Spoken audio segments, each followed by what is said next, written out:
Right then, let's have a proper chat about something that's been niggling at me. And it should be niggling at you too, especially if you've got little ones running about. We're seeing a massive wave, a tsunami almost, of these instant noodles and so-called zap snacks flooding into the diets of kids in Zimbabwe.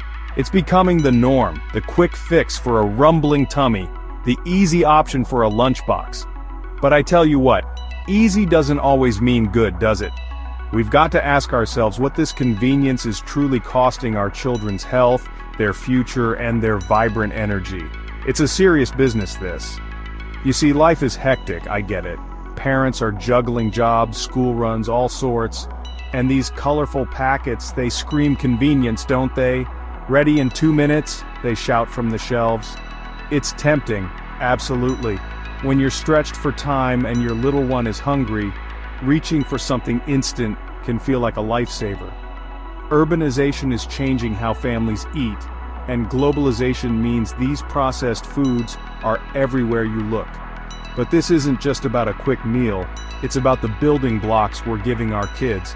We need to stop and think, really think, about what's going into those growing bodies.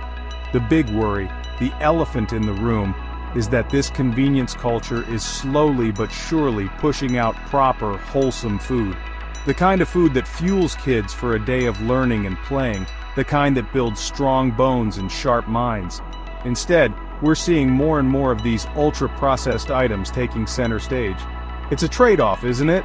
A few minutes saved in preparation versus potentially years of health problems down the line. It's a conversation we need to have, openly and honestly, for the sake of our children's well-being in the long run. And it's not just us regular folks noticing this. The experts, the clever people in white coats, the nutritionists like Cheje Chikanda from the Ministry of Health and Childcare in Zimbabwe, they're sounding the alarm bells loud and clear. They're seeing the patterns, understanding the science, and they are genuinely concerned about the direction things are heading. It's their job to look at the bigger picture, and what they're seeing is a growing problem that needs tackling head-on, with a bit of common sense and a lot of love for real food. This isn't about pointing fingers, it's about waking up. So what's the actual deal with these instant noodles and zap snacks? Let's get down to the nitty-gritty. These aren't just innocent tasty treats, unfortunately. They are often absolutely packed, and I mean rammed, with things our kids just don't need a lot of.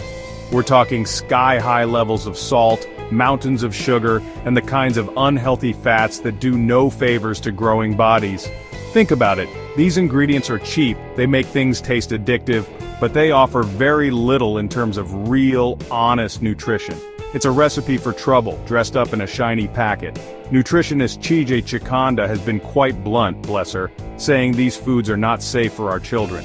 And she's not just being dramatic. The reality is, some of the food colorings and flavorings found in these products, the things that make them look bright and taste super intense, have been linked to some really quite worrying immediate effects. We're talking about kids becoming hyperactive, struggling to concentrate in school, and these additives can even trigger nasty allergic reactions or make asthma symptoms worse for some sensitive children. They can also lead to uncomfortable stomach irritation and cramps, which is just not fair on any child. Now let's talk numbers, because they paint a pretty stark picture. The 2024 Zimbabwe Livelihoods Assessment Committee, or ZIMLAC, found that obesity levels among infants and young children in Zimbabwe are at 5.2%, and this is directly linked to munching on these unhealthy foods. That's a shocking statistic, isn't it? 5 in every 100 little ones.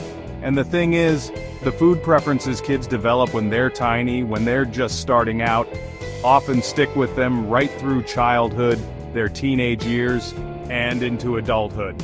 This sets them up for a higher risk of being overweight or obese later in life. And it doesn't stop there, sadly.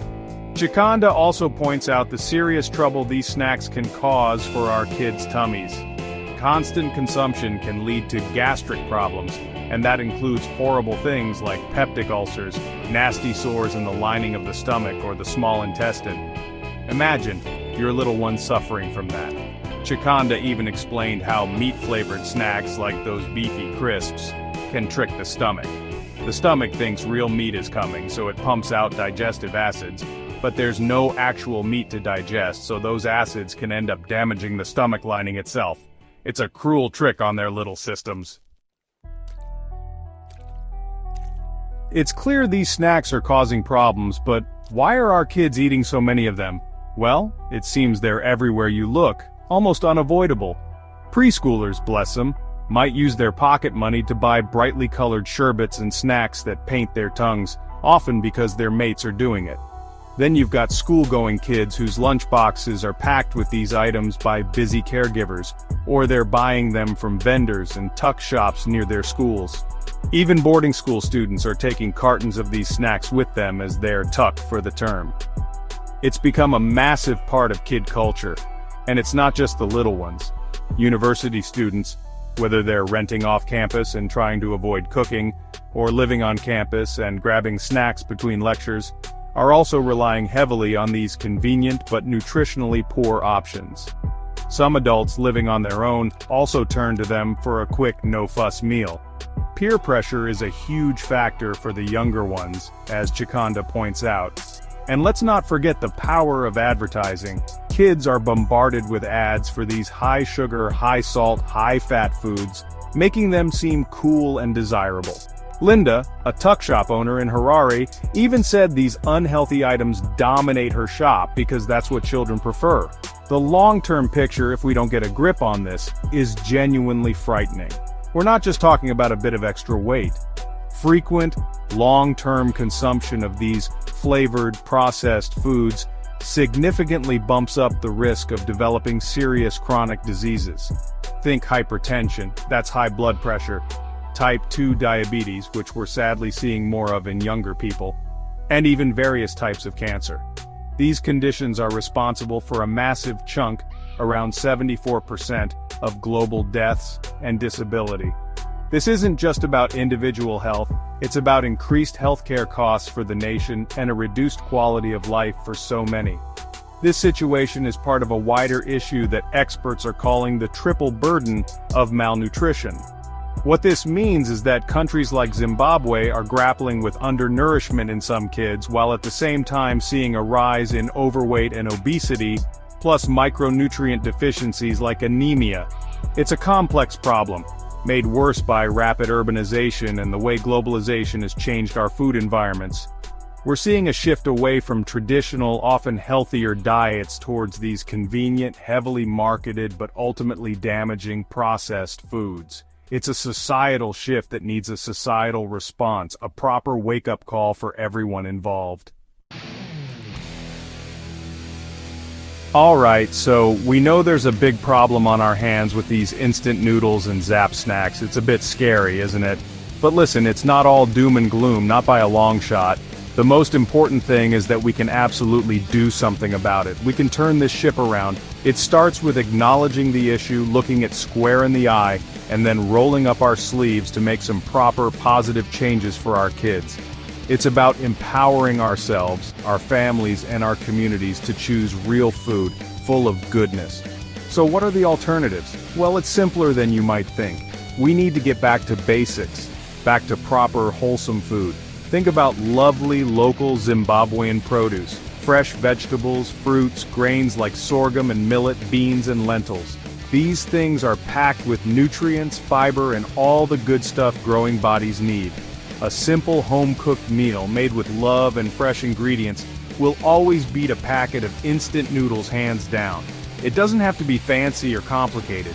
Even just swapping out one processed snack a day for a piece of fruit or some roasted ground nuts is a brilliant start. Parents and caregivers, you are absolute heroes. And you have such a massive role to play here. It's about leading by example, showing your kids that healthy food can be delicious and exciting. Get them involved in the kitchen if you can. Even little ones can help wash veggies or stir a pot. Talk to them about where food comes from. Linda, the tuck shop owner, hit the nail on the head when she said we need to educate children and parents about the health impact of these foods. The more knowledge we have, the better choices we can make for our families. It's about creating a positive food culture at home. But this isn't just a job for parents. We need a bigger joined-up effort. Schools can play a massive part by having clear rules about the kinds of food allowed on their premises, encouraging vendors to stock healthier options, as Linda wisely suggested. Policymakers need to step up too, perhaps looking at things like clearer food labeling. UNICEF is already working on this, and maybe even regulations that prioritize nutrition, especially for foods marketed to children. We need to support local food vendors to offer nutritious alternatives and make healthy eating the easy, affordable choice for everyone. It's about teamwork, a real community spirit to give our kids the best possible start.